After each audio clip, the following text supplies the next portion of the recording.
Gusto kitang makasama ngayong araw, Yumi. Napabuntong hininga na lang si Yumi sa tinura ni Jaren, ang kanyang nobyo, mula sa kabilang linya. I'm sorry, Jaren, pero alam mo namang mahalaga itong trabaho sa akin. Aware ka rin naman doon, di ba? Si Mama may sakit sa puso.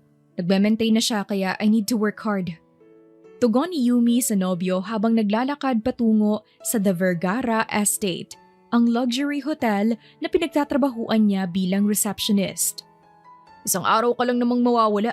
Ano bang problema ron? Bahagyang tumaas ang tinig ni Jaren ay kinabuntong hininga na naman ni Yumi. Minsan na nilang naging problema ito. At sa totoo lang, it didn't go well. Tanda niya pa noon na ilang araw siya nitong hindi pinansin. Sinuyo niya ito ng sinuyo hanggang sa manumbalik ang dating ito. At pakiramdam ni Yumi, mangyayari ulit iyon. Mahalaga sa akin ang isang araw, Jaren. I'm really sorry, okay? Palibasa, mas importante pa yung trabaho mo kaysa sa akin ang boyfriend mo. Nawawalan ka na yata ng oras sa akin, Yumi. Kapag ikaw humiling, pinagbibigyan kita. Pero kapag ako, hindi mo man lang ako pinagbibigyan. Ano bang tingin mo sa akin? Wala lang? Galit na si Jaren sa kabilang linya. Napailing si Yumi. Naiintindihan naman kita, Magandang umaga, Yumi. Masayang bati ni Kuya Arthur sa kanya, ang gwardya sa The Vergara Estate. Tanging ngiti lang ang isanagot ni Yumi rito bago pumasok sa entrance ng naturang gusali. Nagpatuloy si Yumi sa paglalakad habang kausap pa rin ang kanyang nobyo. Jaren, mapagbibigyan kita, but not now. Ayokong masira ako sa mga nakatataas sa akin. Please, intindihin. Hindi na natapos ni Yumi ang iba pa niyang sasabihin nang bigla siyang nadulas. Hindi niya napansin na basa pala ang sahig kaya huli na para maiwasan niya iyon. Nawalan siya ng balanse at unti-unting bumagsak. Subalit bago pa man siya lumagapak sa sahig, isang pares ng maskuladong braso ang sumalo sa kanya. Nang alamin niya kung sino ang nagmamay-ari noon, agad siyang napatayo. Salamat. Aniya rito. Wala yun, ma'am. Nagbaba ito ng tingin at sinipat ang ID niya bago malapad ang ngiting nagbalik ng tingin sa kanya. Pasensya na rin po at hindi nalagyan ng sign. Pasensya na po talaga, ma'am. Munti ka na po kayong maaksidente ng dahil sa akin. Anito pa. Wala yun, Ben. Naiintindihan kita. Salamat at sinalo mo ako. Kundi baka basag ng ulo ko. Natatawa niya pang sambit dito. Si Ben ay bagong janitor ng The Vergara Estate. Wala pa itong isang linggo sa hotel. Gwapo ito sa totoo lang. Minsan nga, iniisip niya na hindi ito bagay maging janitor dahil para sa kanya, mas bagay ito na nakatuxedo at nakaupo sa magarang upuan sa kumpanya. Mabuti na lang talaga at malakas ako. May pagmamalaking wika ni Ben bago nito flinex ang mga muscles nito. Gym lover yan. Halakhak ni Yumi. Twice a week, Ma'am Yumi. Tugon ni Ben bago siya nito kinindatan. Natatawang napailing si Yumi bago tiningnan ang cellphone niya. At nang nakitang hindi pa pinapatay ni Jaren ang tawag, nagpaalam na siya kay Ben upang kausapin ang boyfriend niyang animoy may buwan ng dalaw. Nandito na ako, Jaren. Mag-usap na lang tayo. Sino yung Ben? Mukhang type ka. Gusto mo bang pumunta ako riyan sa pinagtatrabahuan mo? Basagin ang mukha nun? Really, Jaren? Ganyan ka na ba talaga kadesperado? Ilang ulit ko bang sasabihin sa'yo na hindi ako pwede? Sa linggo, pwede tayong magsama. Pero hindi ngayon. At isa pa, pinagsasalosan mo ba si Ben? My God, Jaren. Janitor lang siya dito. Iritado ng usal ni Yumi. Huwag lang magpapaabot sa akin ng lalaking yan dahil sisiguraduhin ko sa'yo na babasagin ko mukha niya. E alata namang nilalandi ka niya . Tumigil ka na, Jaren. Please lang. Pagkatapos, pinutol na ni Yumi ang linya. At para hindi na marinig ang pagring ng cellphone niya, pinatay niya na rin iyon bago isinilid sa kanyang bag. Umagang-umaga pa lang, pero eto siya, umiinit na agad ang ulo. Pinakalma muna ni Yumi ang sarili bago lumapit sa front desk kung saan nandoon na ang ilan sa mga kasamahan niya. Feel ko, bet ka nun. Sambit ni Cheska, isa sa mga katrabaho ni Yumi. Sino naman? Tumaas ang sulok ng labi ni Yumi nang bumaling kay Cheska. Si Ben, hindi ba obvious? Duh. Ha? Paano mo naman nasabi na bet ako nun? Sinalo lang niya ako. Bet na agad? Ang issue mo, Cheska. Iba kasing makatingin sa'yo. Nung tumalikod ka, hindi niya inaalis ang tingin niya sa'yo. As in, Tutok na tutok. Crush ka yata niya? O baka naman may masama ng balak kay Yumi. Di natin alam, baka manyak ang taong yun. Putol pa ni Mark, isa rin sa mga katrabaho ni Yumi. May point ka, Mark. Huwag muna tayo magtiwala. Anang Cheska. Sunod-sunod na napailing si Yumi. Ang aga-aga nagchichismisan kayong dalawa. Ang dumi niyong mag-isip? Paano kung mabait talaga siya? Sabi nga, don't judge a book by its cover. Kayo talaga? Si Cheska lang yun, Yumi. Sabay tangge ni Mark. Anong ako? Walang hiya ka? Sumabay ka rin sa akin, oh. Ang kapal talaga ng mukha mo kahit kailan. Nakakainis ka. You think nakakatuwa ka? Dama ni Yumi ang inis ni Cheska kay Mark ng oras na iyon. Nakisabay lang ako sa'yo, Cheska. Assuming ka naman. Ikaw nga ng ari! Daing agad ni Mark nang lumapat ang palad ni Cheska sa pisngi nito. Natatawang napailing si Yumi sa dalawa. Hindi lang ito ang unang beses na nagkagirian ang dalawa. Marami ng beses. Naging aso't pusa sila ng oras na iyon at wala nang nagawa si Yumi kundi hayaan ng dalawa dahil halata namang doon sila masaya. Maya-maya pa, sunod-sunod na ang nagpapasukang guest sa hotel at sinalubong nila ang mga ito na may malapad na ngiti sa kanilang mga labi.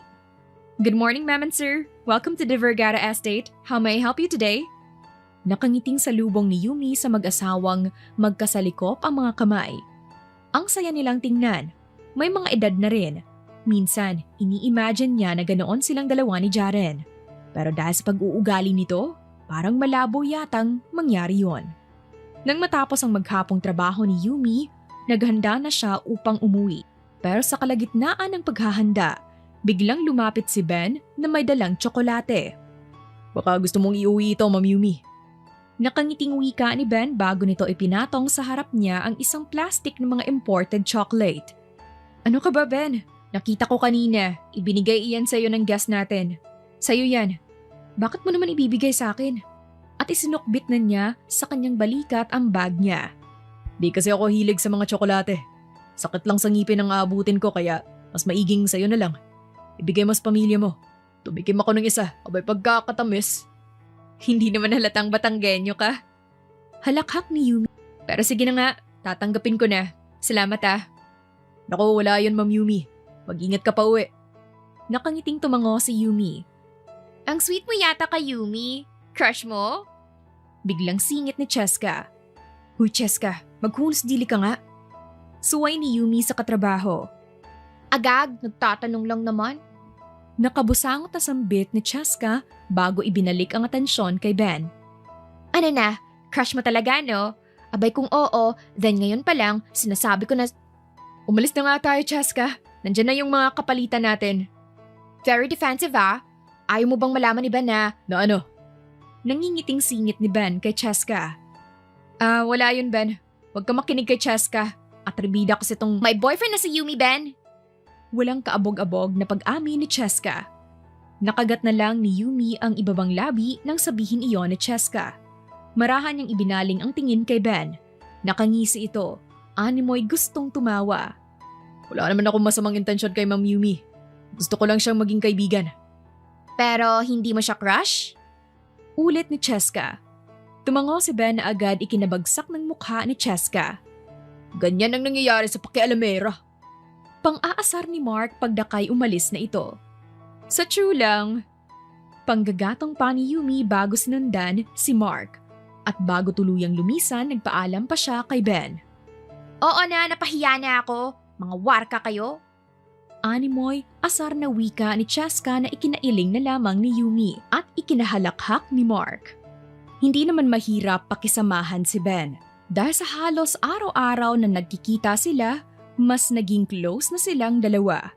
Minsan, hindi na namamalaya ni Yumi na napapasarap na ang pagkukwentuhan nilang dalawa ng binata. Marahil ay dahil sa pagiging mabait nito sa kanya kaya agad nitong nakuha ang loob niya. Dahil doon, naging magkaibigan silang dalawa sa kabila ng pang-aasar ng mga katrabaho niya. At hindi rin naging hadlang kay Ben ang pagkakaroon niya ng boyfriend upang malaya silang makapag-usap. Dahil pareho nilang kinikilala ang isa't isa bilang magkaibigan. Wake up everybody! Heto ang chismis. Kaya pala hindi nagpapakita si Sir Bruno Vergara ay dahil may cancer pala siya. Sabay-sabay naman silang magkakaibigan na nagulat sa chismis ni Cheska. Si Bruno Vergara ay ang may-ari ng The Vergara Estate na isa ring bilyonaryo at nagmamay-ari ng napakaraming negosyo.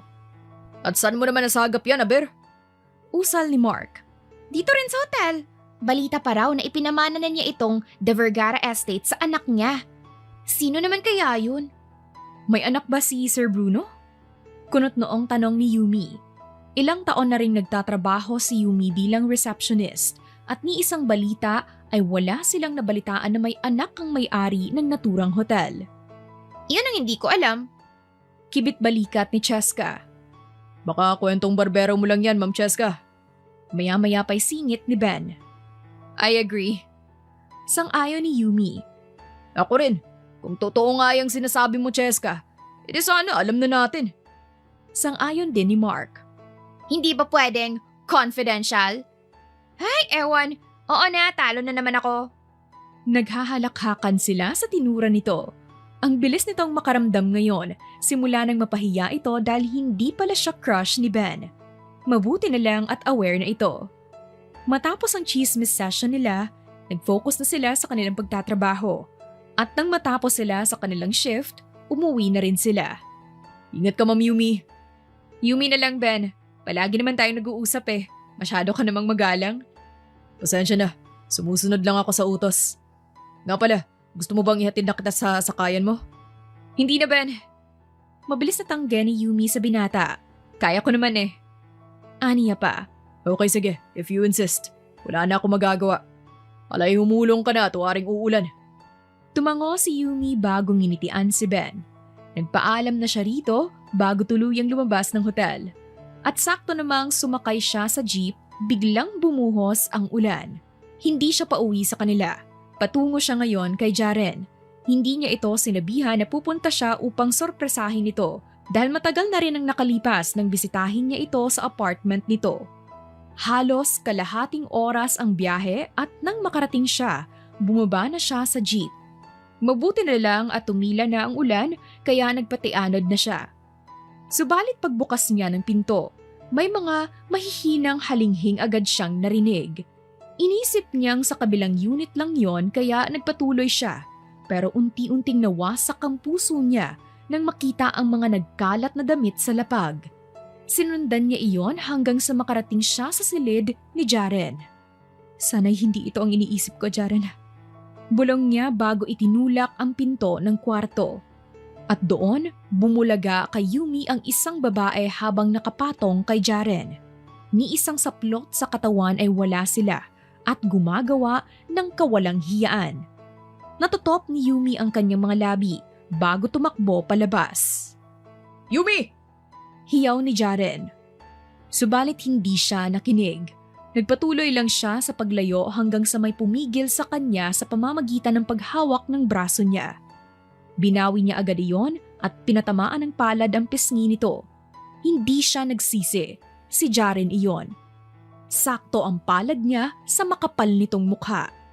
Hayaan mo ako magpaliwanag, huwag mo akong gaguhin, Jaren. Nakita ko ng lahat, huwag ka na magpaliwanag pa sa akin dahil malinaw na niloloko mo lang ako. Hindi kita ginagago, Yumi. Mahal mo mukha mo. Ayoko ng ganito, Jaren. Matagal ka ng toxic. Nagtiyaga lang ako. Pero ngayon, tama na. Ayoko na. Tinatapos ko na kung anumang namamagitan sa ating dalawa. Bakit hindi ka nalang bumalik sa loob at yariin mo ang babae mo? Dahil kahit lumuhod ka, hindi kita mapapatawad. Yumi, please. Yumi, makinig ka sa akin. Yumi, gagawin ko lang tanga ang sarili ko kung makikinig ako sa'yo.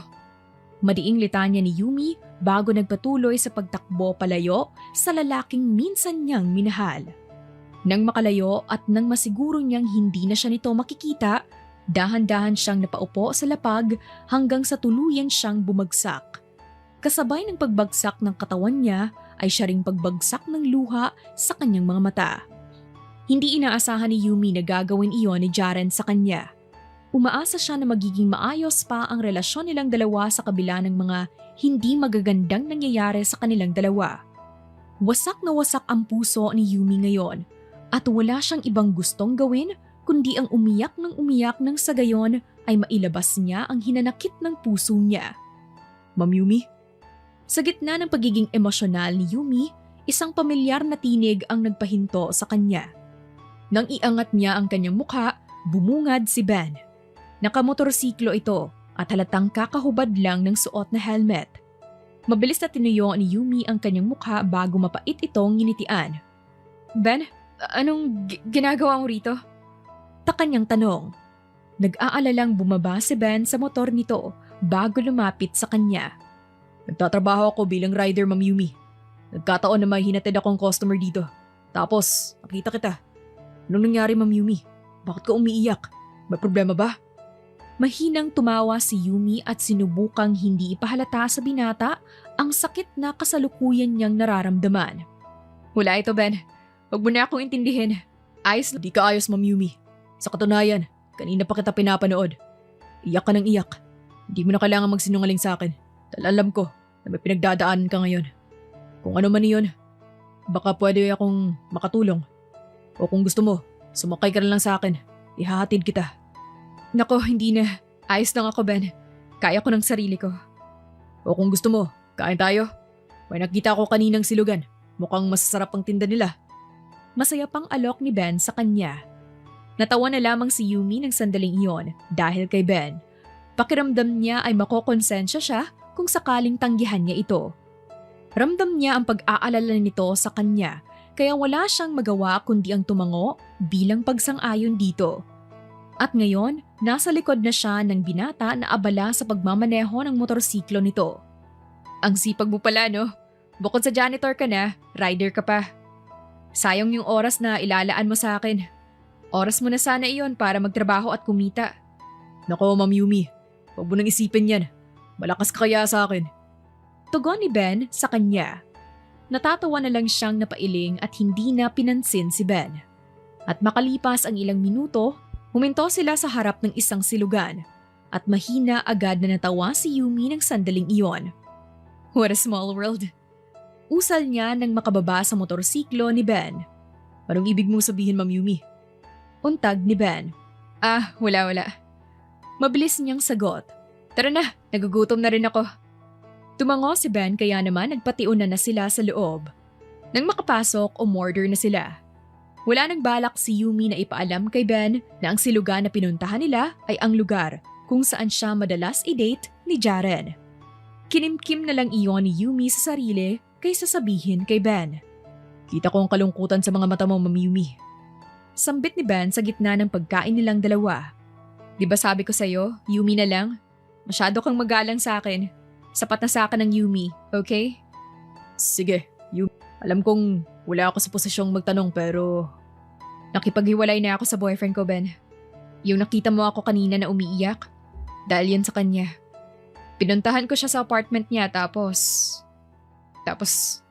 nakita ko siyang may kasamang ibang babae. Natagpuan ko silang may ginagawang kasamaan. Sa tingin mo, tama ba ang ginagawa ko? May kalungkutang anas ni Yumi. Yumi, walang masama sa ginawa mo, okay? Sa katunayan, ginawa mo ang tama. Ginawa mo ang bagay na magpapaluwag sa dibdib mo. Kasi, bakit ka mananatili sa isang relasyon? Kung gano'n ang lalaki, hahayaan mo bang maging martir ka? Hindi ako tanga, Ben. Exactly, Yumi. Kaya huwag mo nang isipin ang lalaking yun. Kasi ginawa mong tama. Nang babae siya, dapat lang nahiwalayan mo siya. Saan ba ako nagkulang, Ben? Sinubukan ko naman siyang intindihin eh. Pero bakit sinamantala niya ako? Pangit ba ako, Ben? Hindi ka pangit. Walang pangit sa'yo. Tugon ni Ben. Di ikaw ang may problema, Yumi. Sa maikling panahon, nakilala na kita at minsan mo nang nasabi sa akin ang lagay niyong dalawa. Sinubukan mong magpakumbaba pero hindi pa rin pala sapat yun sa kanya. Kaya huwag mo na siyang isipin pa. Mas isipin mo ang sarili mo. Tingnan mo nga yung mukha mo. Ang pangit na. Akala ko ba hindi ako pangit?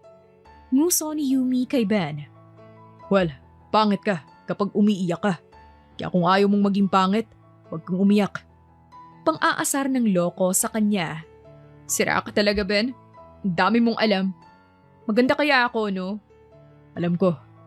So, bakit mo ako sinabihang pangit? Hindi ka naman pangit. Nakakapangit lang ang pag-iyak. Halakhak ni Ben. Halatang hindi pa siya tapos asarin.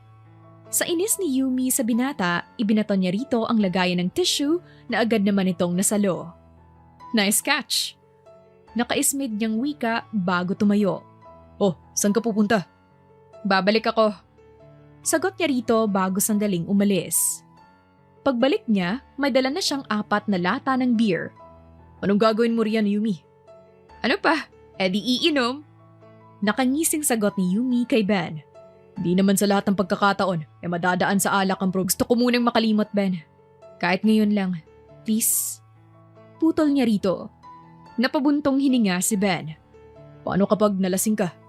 Hindi ako malalasing kung sasaluhin mo ako. Kung ayaw mo, di wag. Napailing si Ben bago kinuha ang isang lata. Eto na, iinom na.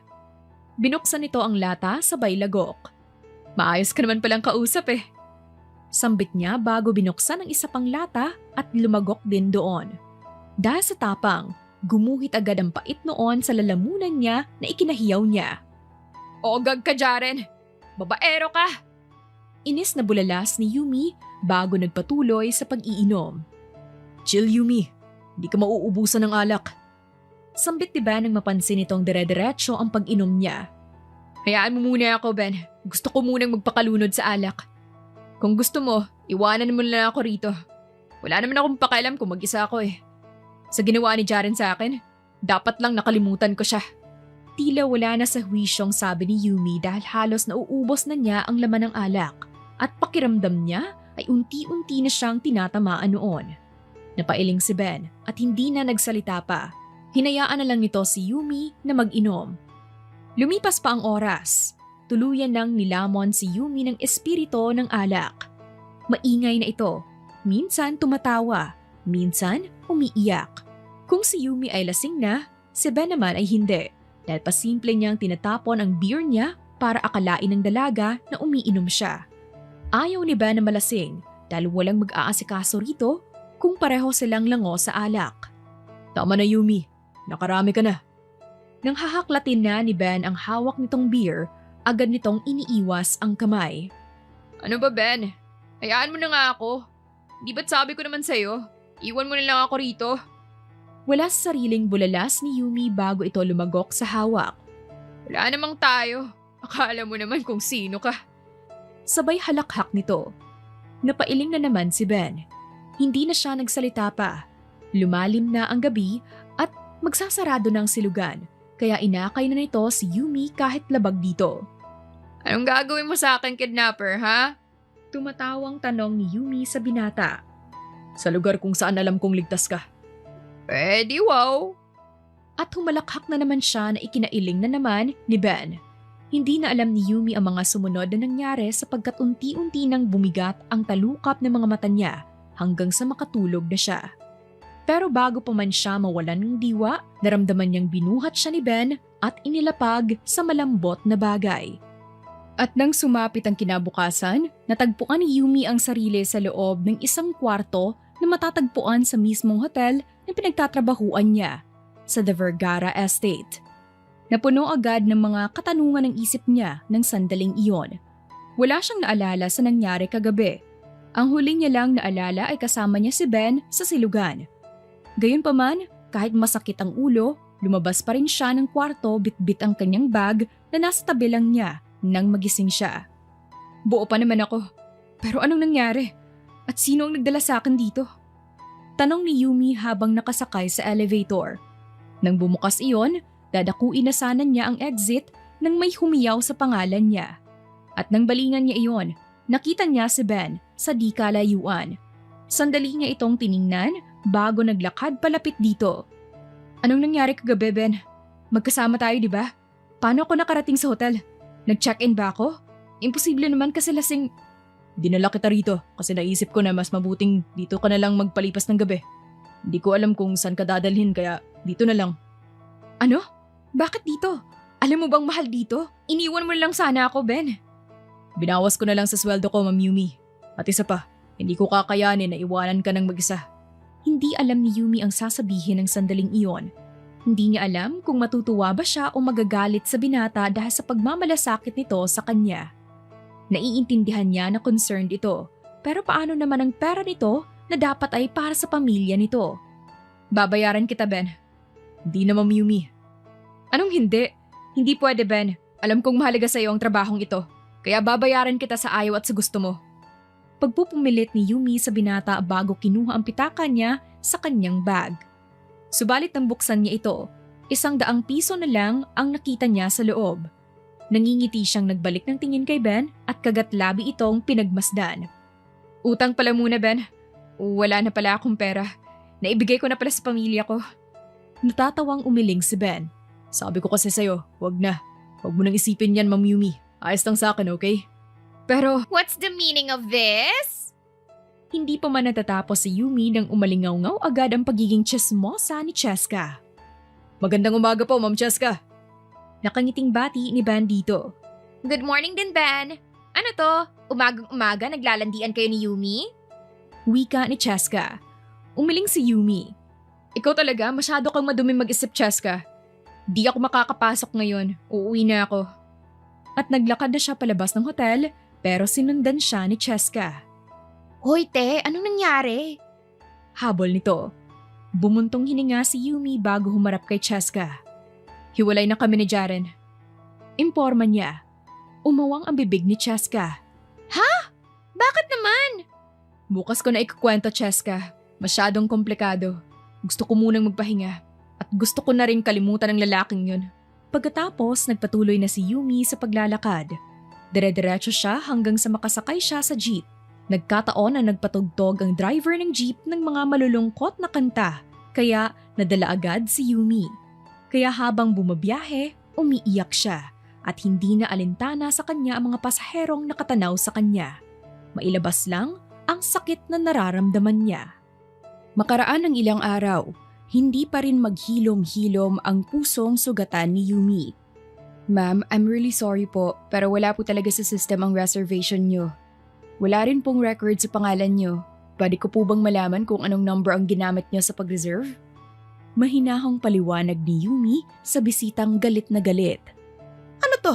Anong klaseng hotel to? Tumawag ako kahapon, tapos ngayon wala raw akong reservation? Galing pa akong Amerika. Ganyan ba kayo tumanggap ng guest? Sigaw ng matandang babae. Ma'am, naiintindihan ko po kayo. Pero gusto ko lang po sanang malaman kung anong number ang ginamit niyo para… Ano? Paulit-ulit ka. Nasaan ang manager nyo? Gusto ko siyang makausap ngayon din. Sa lakas ng boses ng matanda, umalingaw-ngaw ito sa buong lobby. Ma'am, ako na. Putol ni Mark. Ako nang bahala rito, Yumi. Napabuntong hininga si Yumi at tumango kay Mark bago tumalikod at nagpaalam para magbanyo. Sa harap ng salamin, pinagmasdan niya ang sarili. Halatang pagod siya, namumutla, payat at may lungkot sa mata. Hindi pa rin niya malimot ang ginawa ni Jaren. Ilang araw na siyang halos walang tulog at pagkain. Biglang bumukas ang pinto. Bumungad roon si Ben, may dalang mop. Ma'am Yumi?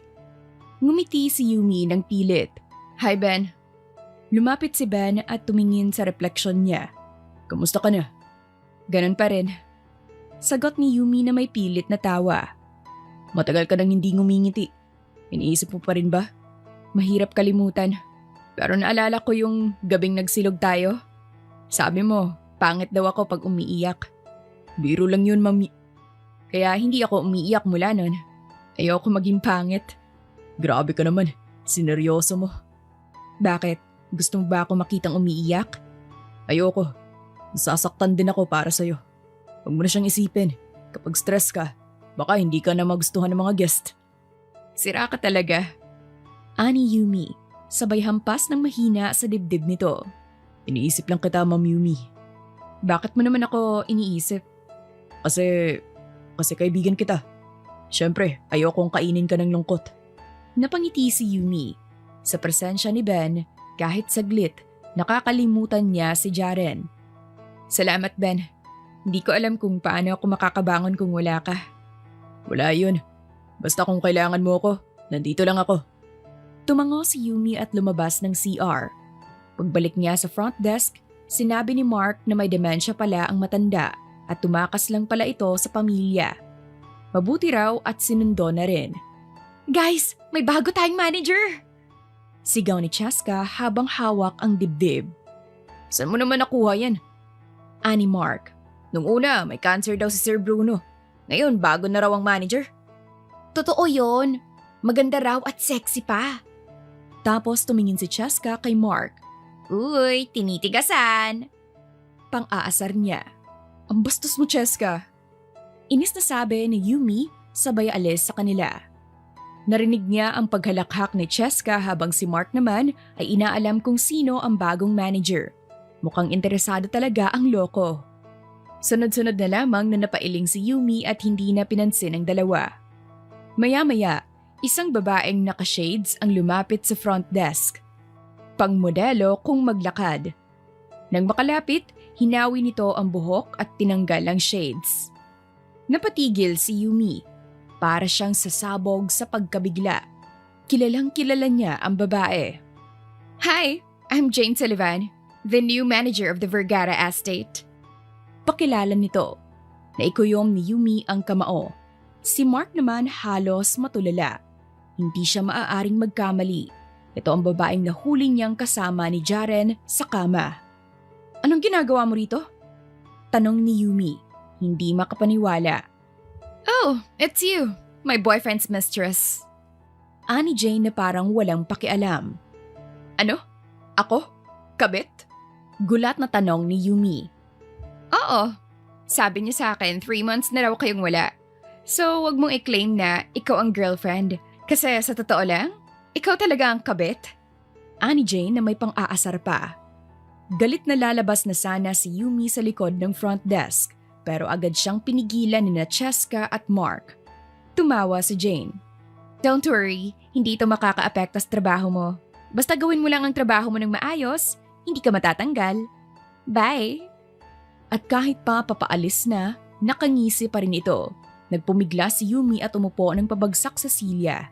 Tahimik siyang napaluha. Napakaliit ng mundo. Hindi niya akalaing ito pala ang bagong manager. Pero hindi siya pwedeng mag-resign. Kailangan niya ang trabahong ito. Kaya kahit masakit, titiisin na lang ni Yumi ang presensya ni Jane. Kapalit ng mga alaala at sugat na pinipilit niyang limutin. Ilang araw na ang lumipas pero hindi pa rin matahimik si Yumi.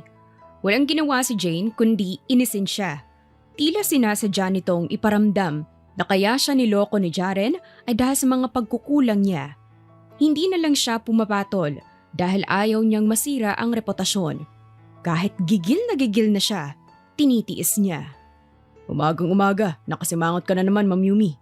Kumusta ka? Bungad ni Ben habang may hawak na mop. Palagi mo akong kinukumusta, pero pareho lang naman ang sagot ko. Sagot ni Yumi sabay higop sa kape. Di ba sabi ko, huwag mo na silang isipin. Nakaka-stress lang. At baka maging pangit ako sa tingin ng guest. Natatawang sabat ni Yumi. Alam ko na yan, Ben. Pero ang hirap eh. Akala ko makakalimot na ako. Pero heto, siya pa mismo ang lumalapit. Gusto mo bang patalsikin ko na siya? Biro ni Ben sabay tawa. Ang ingay mo talaga, Ben. Baka marinig ka ng bruha, ikaw pang matanggal. Kung kaya niya. Wow, yabang ah. Anak ka ba ng may-ari ng hotel? Hindi. Pero nagsasabi lang ako ng totoo. Basta, huwag mo na siyang intindihin. Focus na lang tayo sa trabaho. Huwag mong hayaang masira ang araw mo. Okay na, para hindi na ako maging pangit. Napailing si Ben at natatawa. Habang nagkakwentuhan pa sila, dumating si Cheska. Uy, si Mr. Romantico! Anong ginagawa mo rito? Ngisi ni Cheska. Kinukumusta ko lang si Ma'am Yumi. Kinukumusta o nililigawan? Biro pa ni Cheska. Cheska naman, umaga pa lang chismis agad. Maghinay-hinay ka nga. Eh kasi naman, may chance ka na, Ben. Unlike noon, kayo pa ni Jaren. Kung ako sa'yo, liligawan ko na si Yumi. Maganda na, sexy pa. Sabay hampas sa puwat niya. Cheska! Sigaw ni Yumi. Anong kaguluhan to? Singit ng pamilyar na boses. Paglingon nila, si Jane pala. Napayoko agad sina Ben at Cheska habang si Yumi ay nagkunwaring abala sa computer. Tahimik ang paligid, pero nagulat si Yumi nang bigla siyang sabuyan ng malamig na kape. Nang lingunin niya, si Jane pala ang may gawa nito. Hawak pa ang cup na kanina'y kanya. Anong ginagawa mo? Galit na tanong ni Ben. Lumapit ito at pinunasan ang braso ni Yumi. Di mo dapat yan ginawa. At sino ka para sabihan ako? Janitor ka lang sa hotel ko. Sigaw ni Jane. Hotel mo? Kailan pa naging sayo ang De Vergara Estate? Manager ka lang, hindi ka may-ari. Ano? Alam mo na ang sinasabi ko. Hindi ko na kailangang ulitin pa. Sagot ni Ben. Diretso ang tingin. Ben, tama na. Awat ni Yumi pero hindi siya pinakinggan ng binata. Wala kang karapatan gawin yan sa empleyado mo. Huwag mong idamay ang personal mong galit sa trabaho. Ben, please. Hilang muli ni Yumi sa braso nito pero hindi pa rin ito tumigil. Ang yabang mo? You're fired! Kunin mo lahat ng gamit mo at lumayas ka. Ngayon din! Sigaw ni Jane sabay turo sa labasan. Ma'am Jane, please. Pakiusap ni Yumi. Oh, concern?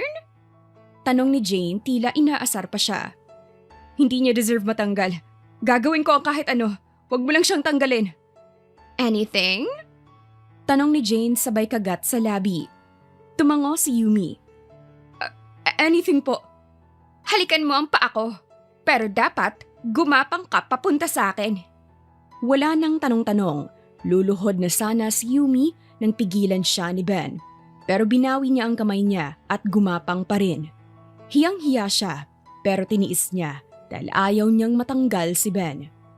Nang makarating siya kay Jane, inilapit niyang mukha sa paa nito at sa mismong pagdikit ng labi niya, bigla siyang sinipa. Tumawa naman si Jane na parang baliw. Swerte mo, may tagapagligtas ka. Ani Jane kay Ben bago ito naglakad palayo. Dali-daling lumapit sina Ben at Cheska. Inalalayan siya ni Ben at niyakap ng mahigpit. At doon, tuluyan ng bumuhos ang luha ni Yumi. Sorry Ben, kasalanan ko kung mawawala ka sa trabaho mo. Wala kang kasalanan. Dapat hindi mo siya sinunod. Hayaan mo na sana ako matanggal. Hindi ko kaya, Ben. Matagal-tagal na ring magkasama sina Yumi at Ben sa De Vergara Estate. Araw-araw silang nagkakausap at nagkukumustahan. Dahil doon, unti-unting lumalalim ang nararamdaman ni Yumi. Si Ben ang naging sandalan niya. Sa lahat ng pinagdaanan niya, si Ben ang kasama niya. Malinaw na gusto na niya ito. Hindi ko nahahayaang mangyari ulit yun sa'yo, Ma'am Yumi. Ang tanga ko, dahil hinayaan kitang apihin ng babaeng yun. Sabi ni Ben bago siya yakapin.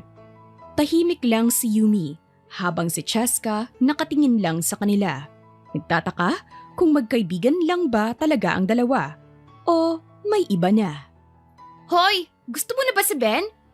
Sigaw ni Cheska, dahilan para mapatingin ang ilang guest. Halos lamasin na ni Yumi ang bibig ni Cheska. Sige lang, lakasan mo pa. Oh, ay naman. Pero seryoso, gusto mo talaga si Ben? Bakit? Umupo si Yumi at napabuntong hininga. Hindi ko alam. Basta namalayan ko na lang. Ang bait kasi niya. Sino bang hindi mahuhulog sa ganun? Ibig sabihin, nakalimutan mo na si Jaren? Hindi ko rin alam. Masakit pa rin. Sa tingin mo ba, mali ako? Hindi ko naman pinilit to eh. Basta, nararamdaman ko lang. Tahimik si Cheska sandali bago umupo sa tapat niya. 50-50. Pero kung totoo nga at hindi mo siya ginagawang panakipbutas lang, wala akong nakikitang mali. Magiging mali lang yan kung alam mong hindi ka pa handa. Pero kung ako sa'yo, kalimutan mo na si Jaren bago mo aminin kay Ben. Tumango-tango lang si Yumi pero napatigil siya nang may lumapit sa front desk.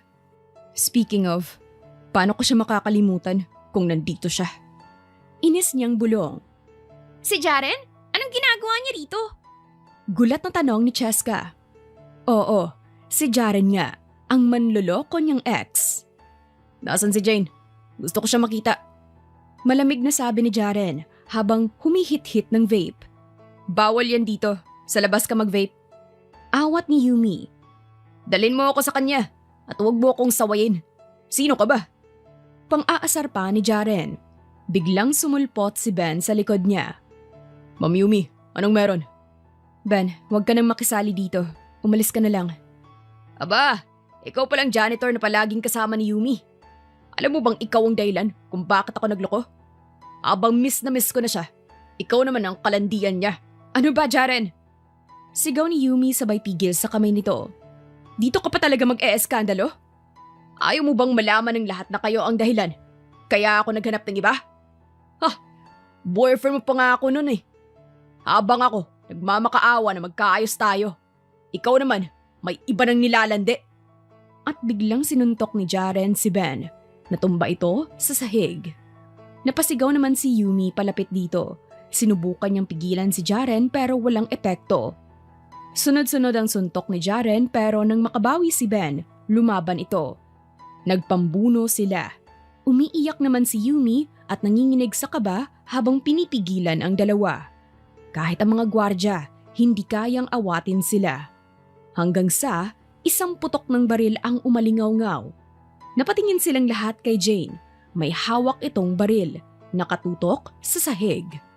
Kayong dalawa, Turo nito sa mga gwardya. dalhin nyo yung lalaki at babae sa supply room. I-lock nyo sila, ngayon din! Walang nagawa sina Yumi at Ben nang hilahin sila ng gwardya papunta sa supply room. Duguan ka, Ben! Nag-aalalang sabi ni Yumi habang pinupunasan ang mukha nito. Bakit mo siya pinatulan? Paano kung tuluyan kang matanggal ni Jane? Gusto ko lang siyang turuan ng leksyon. Kahit kapalit ito ang trabaho mo? Umiling si Yumi. Tingnan mong sarili mo. Ngayon, ikaw ang pangit. Puro pasa. Ben, problema ko yon. Hindi sa'yo. Naiintindihan ko ang concern mo pero ayoko mapahamak ka. Buti na lang may mga gamit sa supply room kaya nagamot niya agad ang sugat ni Ben. Naawa ko sa'yo, Ma'am Yumi. Mahinang sabi ni Ben. Nakasandal sila sa pader. Nakatagilid si Yumi pero pagharap niya, nakatitig na sa kanya si Ben. Bakit, Ben? Sa tagal nating magkaibigan, ngayon ko lang narinig yan. Naaawa ko kasi hindi mo naman deserve ang lahat ng to. Mula na makilala kita, alam kong mabait ka. Kaya nga hindi ko kayang hindi tumulong. Kaibigan kita, di ba? Mahinang natawa si Yumi. Ayoko maging dahilan ng kapahamakan mo, Ben. Alam kong totoong malasakit mo, pero sana isipin mo rin ang sarili mo. Mahalaga ang trabaho mo. Ayoko mawala sa'yo yun. Ganyan talaga ang buhay. Minsan, kailangan nating tanggapin ang consequences. Umiling si Ben, sabay abot sa kamay ni Yumi. Marahan niya iyong pinisil. Basta't nandito lang ako sa tabi mo, Ma'am Yumi. Hindi ako aalis. Pangako yan. Dahil sa sinseridad ni Ben, mas lalo siyang nahulog. Sa bawat salita at kilos nito, unti-unti na itong pumalit sa alaala ni Jaren. Salamat, Ben. Bulong ni Yumi. Hindi ko alam kung anong gagawin ko para karapat-dapat ako sa malasakit mo. Pero salamat talaga. Napayoko siya. Pinipigilan ang luha. Pero ilang saglit lang, lumapit si Ben at niyakap siya. Niyakap din siya ni Yumi, sabay tulo ng mga pinipigilang luha. Sa yakap na yon, mas lumalim pa ang damdamin niya para kay Ben. Lumipas pa ang ilang araw. Mabuti na lang at hindi sila tinanggal ni Jane sa trabaho nila. Ilang oras silang ikinulong sa supply room bilang parusa kaya labis ang saya ni Yumi dahil akala niya ay mawawala ng trabaho si Ben nang dahil sa kanya. Masyado na ring toxic ang workplace niya kaya kung tanggalin man siya ng bruhildang iyon, tatanggapin na rin niya dahil marami pa namang oportunidad ang naghihintay sa kanya. Coffee for Ma'am Yumi. Basa ni Cheska na nakasulat sa kapeng nakapatong sa counter. Kakarating lang nila at sumalubong sa kanila ang kapeng yon na hindi inaasahan ni Yumi na para sa kanya. Bago lang, mainit pa eh. Anang Mark nang sinapon nito ang kape. From your secret admirer? Sabay pang aasar nito. Ang ganda mo talaga, girl! Pero feel ko, kilala ko na kung kanino galing yan. Ani mo'y kinikilig na sabi ni Cheska sabay tusok pa ng tagiliran niya. Kay Ben, right? Kay Ben galing ang kapeng yan. Seryoso ka ba, Cheska? That's Starbucks. Paano niyo maa-afford yan? Sira ka talaga. Ano akala mo sa Starbucks? 1K? Sa halagang 200 pesos may kape ka na. Palibhasa walang nagbibigay sa'yo, kaya ang bitter mo. Baka ikaw ang bitter. Ako pa talaga, ha? Gusto mo bang ihampas ko sa'yo tong telepono, ha, Mark? Ngumisi si Mark tila walang pakialam sa sinabi ni Cheska. Gawin mo, kung kaya mo. Nagngalit agad si Cheska ng sandaling iyon. Natawa na lamang si Yumi at hindi na pinansin ang dalawa. Konti na lang talaga, magkakatuluyan na sila dahil palaging nag-aaway ang mga ito. Away-bati ang status ng dalawa. Kinuha na ni Yumi ang kape at humigop doon. Nang dumaloy sa lalamunan niya ang kape, naisip agad niya si Ben. Bakit parang wala yata ito ngayon? Dati naman, kahit kakarating lang niya, lalapitan agad siya nito para kamustahin. Pero ngayon, tila wala yata. Hindi nakapag-focus si Yumi sa trabaho niya dahil doon. Pasulyap-sulyap siya kung saan-saan dahil umaasa siya na makikita niya si Ben. Pero lumipas na ang maraming oras. Hindi pa rin ito nagpapakita sa kanya kaya nalungkot siya. Lilipas din yan, Yumi. Tura ni Cheska. Nag-aalala lang ako sa kanya, Cheska. Wala siya. Hindi siya nagpapakita sa akin. Fully healed ka na ba sa ginawa sa'yo ni Jaren, Yumi? Pilit na ngumiti si Yumi sa kabila ng matinding pag-aalala sa binata. I'm happy to say na, oo. Fully healed na ako sa ginawa ni Jaren sa akin. Napagtanto ko kasi na walang rason para ibaon ko sa sakit ang sarili ko. Narealize ko rin na hindi niya deserve ang luha ko. At isa pa, tinulungan din ako ni Ben na mag-heal. Kaya thankful ako sa kanya kung ano ako ngayon. Eh yung bruhang si Jane? Tumawa si Yumi. Simula naman nang maghari-harian siya rito sa The Vergara Estate, wala na akong pakialam sa kanya. Magsama silang dalawa ni Jaren na pareho naman silang uhaw. Si Jaren, uhaw sa pagmamahal. Si Jane naman, uhaw sa away. Pero ang mas matimbang, pareho silang uhaw sa isa't isa. At umakto pa na nasusuka si Yumi na ikinahagalpak ni Cheska. Dapat lang no, kung tutuusin, mas maganda ka pa kay Jane. At sa totoo lang, mas gwapo pa si Ben kaysa sa ex mong mukhang sigbin. Tawang-tawang anas ni Cheska. Napahalakhak si Yumi dahil kay Cheska. Sapo-sapo niya pa ang kanyang tiyan habang tumatawa nang biglang tumunog ang intercom. Pinindot iyon ni Cheska at narinig ni Yumi na kailangan niya raw pumunta sa penthouse ngayon na. Go na girl! Baka makikilala mo na ang bagong may-ari ng The Vergara Estate. Sabihin mo sa akin ang itsura niya ha? Bulalas pa ni Cheska habang itinutulak siya palabas ng front desk. Imbis na matuwa, nakaramdam ng kaba si Yumi. Gayunpaman, nagtungo pa rin siya dahil inabisuhan siya. Sumakay si Yumi sa elevator at nang makarating sa top floor kung saan matatagpuan ang penthouse, pinakalma muna ni Yumi ang sarili. Dahan-dahan siyang naglakad palapit sa matayog na pinto. Nakaawang na iyon kaya itinulak na niya ito. At mula sa living area, natanaw niya si Jane. Nakaupo. Akala mo'y nasa pictorial dahil halos paibaba na ang upo nito sa couch. At anong ginagawa mo rito? Tanong ng bruha nang makita siya. Dahan-dahang naglakad si Yumi palapit sa babaita. Pinatawag ako rito. Really? Receptionist ka lang ah. Hindi ka naman manager. Hindi tayo magka-level. So ano pang tinatayo-tayo mo riyan? Lumayas! No one's leaving until I say so. Saad ang isang pamilyar na boses. Boses na umeko sa mga tenga ni Yumi. Binalingan niya iyon at pakiramdam ni Yumi ay matutumba siya nang makita ang binatang kanina niya pang hinahanap. Hindi siya maaaring magkamali. Si Ben ito. Pero ibang-iba na ito ngayon. Kung noon ay simple lang ang suot, ngayon ay nakasuot na ng long sleeves na mamahalin ang tela, planchado at halatang designer brand. Nakasuot rin ito ng wristwatch na tiyak niyang higit pa sa sweldo niya sa isang taon. Malinis ang gupit at ang dating tahimik at medyo mailap na si Ben ay ngayon ay may kumpiyansa na sa bawat hakbang. Namangha si Yumi sa bagong ayos ni Ben dahil mas tinampok noon ang kagwapuhan nitong taglay. Mala Hollywood actor na ang itsura ni Ben. Preskong presko at sobrang bango pa nang makalapit sa kanya. Natulala si Yumi ng sandaling iyon dahil sa gulat. Did you enjoy your coffee? Nakangiting tanong ni Ben. Tama si Cheska. Kay Ben nga galing ang kape. Ben, ano to? Nauutal na tanong ni Yumi. Ramdam niya ang pangangatog ng mga tuhod niya dahil sa gulat, na maski ang tanong nito ay hindi na niya pinansin. Ngumiti si Ben bago inangat ang kamay sa harap niya. Hi Yumi, I'm Benedict Vergara, at your service. Sabay kindat nito sa kanya. I'm the new owner of the Vergara Estate. At doon, Waring binuhusan si Yumi ng malamig na tubig dahil sa revelasyon. Halos mahulog ang mga mata niya. Hindi na siya makapag-focus sa nakaangat na kamay ni Ben dahil sa matinding gulat. Mahinang natawa si Benedict. Hey Yumi, are you okay? Parang nakakita ka ng multo ah. Mariing lumunok si Yumi. Hindi lang ako makapaniwala, Ben.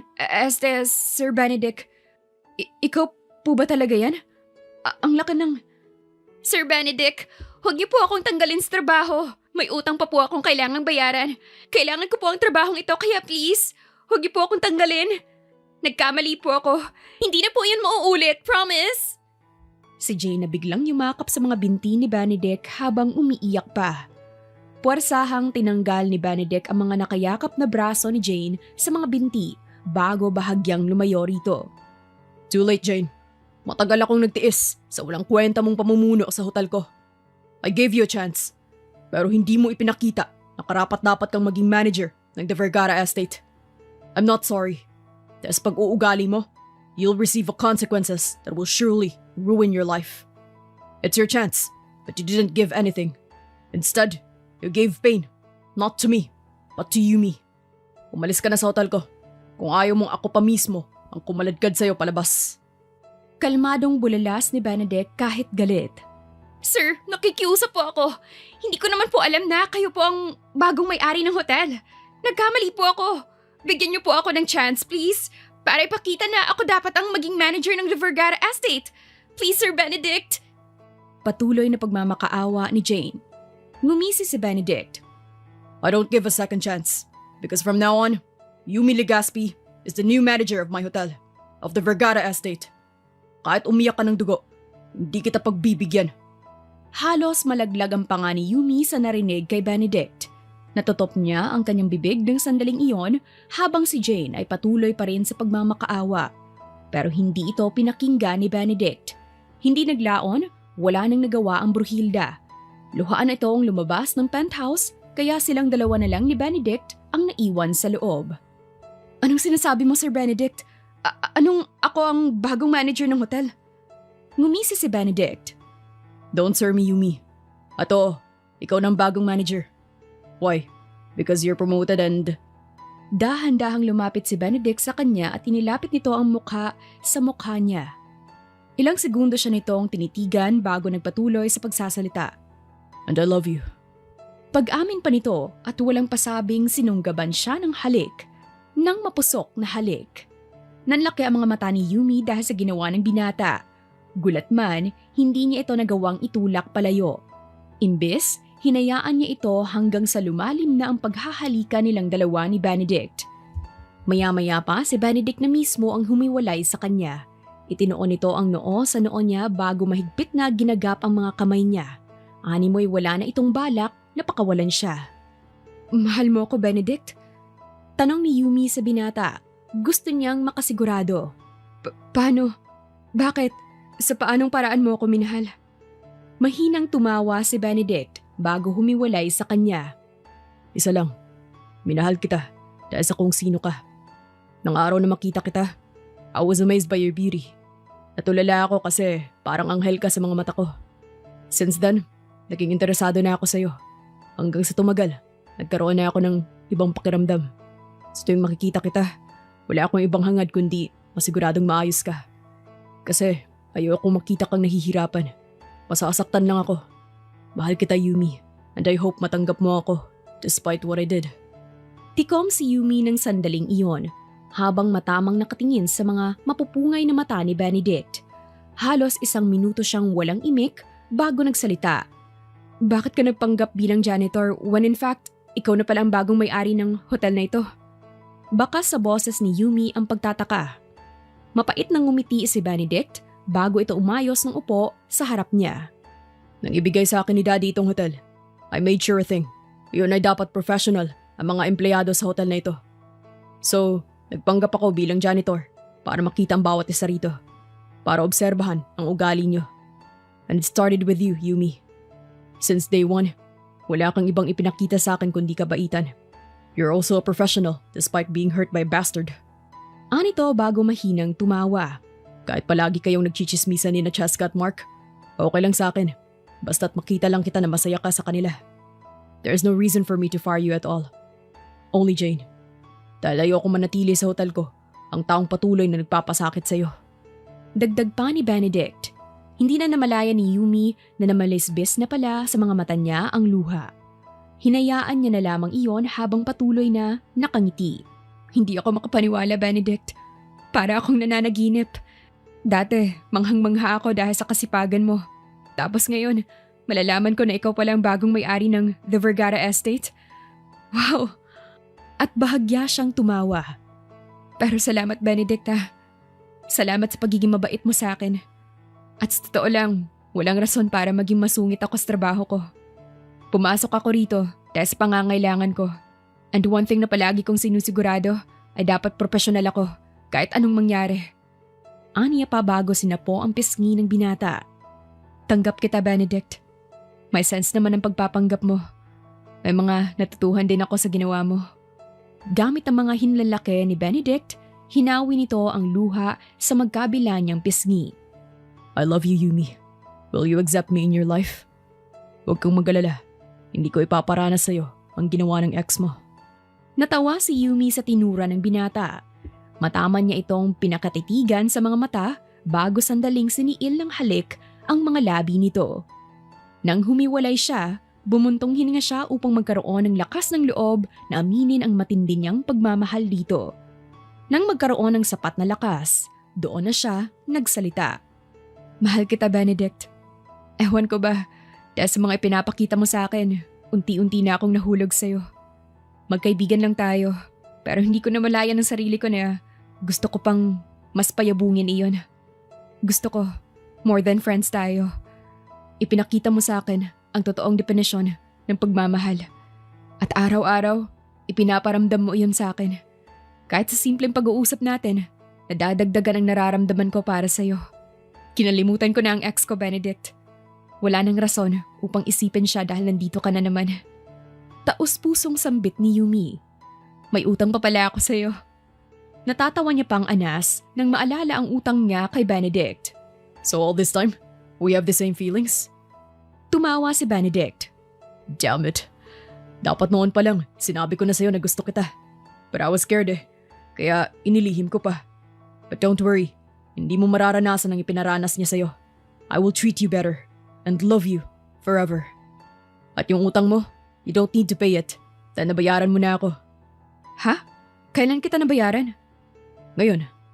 Pagkasabi noon ni Benedict, dahan-dahan itong inilapit ang mukha sa kanya hanggang sa magkadikit ang mga labi nilang dalawa. Kalmado silang naghalikan at hindi naglaon ay naging mapusok na nauwi sa mainit at hindi malilimutang pag-iisa. Nang sandaling iyon, walang ibang maramdaman si Yumi kundi ang matinding pagmamahal ni Benedict sa kanya. Ipinaramdam niya rin iyon sa binata. Ang lalim ng kanyang pagmamahal at ang matinding pagnanais na makasama ito habang buhay. Mabilis ang pangyayari. Oo, aminado si Yumi dahil isang kisap mata lang natagpuan na niya ang pag-ibig niya para kay Benedict, na tinanggap niya sa buhay niya hindi dahil sa pera nito, kundi dahil sa kabutihan ng puso nito. Nang maging opisyal silang dalawa, sobrang galak ng puso niya. Tinanggap niya rin ang trabahong inalok ni Ben sa kanya. Siya na nga ang naging bagong manager ng The Vergara Estate. Sa paraang iyon, mas nakakapiling nila ang isa't isa. Masayang-masaya si Yumi sapagkat natahimik na ang kanyang buhay simula nang maging sila ni Benedict. Wala itong ibang ginawa kundi siguraduhin na maayos siya. Protektado siya nito na mas lalong nagpalalim ng pagmamahal niya para rito. Pero akala niya'y hanggang doon lang ang pagmamahal nila. Subalit nagkamali siya ng isang araw ay biglang nagpropose si Benedict sa kanya. Emosyonal na tinanggap ni Yumi ang alok ni Benedict. At hindi naglaon, makalipas ang ilang buwan, nag-isang dibdib sila sa simbahan. Kasama ang mga taong malalapit sa kanila. Yumi, nanginginig ang tinig ni Benedict. Ipinapangako ko na mamahalin kita, hindi lang sa magagaang araw, kundi lalo na sa panahong mabigat ang mundo. Hindi man ako perpektong lalaki, pero handa akong ibigay ang sarili ko sa'yo, ng buo at tapat. Napaluha si Yumi pero nanatili pa rin siyang kalmado. At ako, Benedict, Ipinapangako ko na sa bawat hakbang na ating tatahakin, patuloy kitang iibigin. Magkaroon man ng unos, problema at pagsubok, hindi ako sasuko.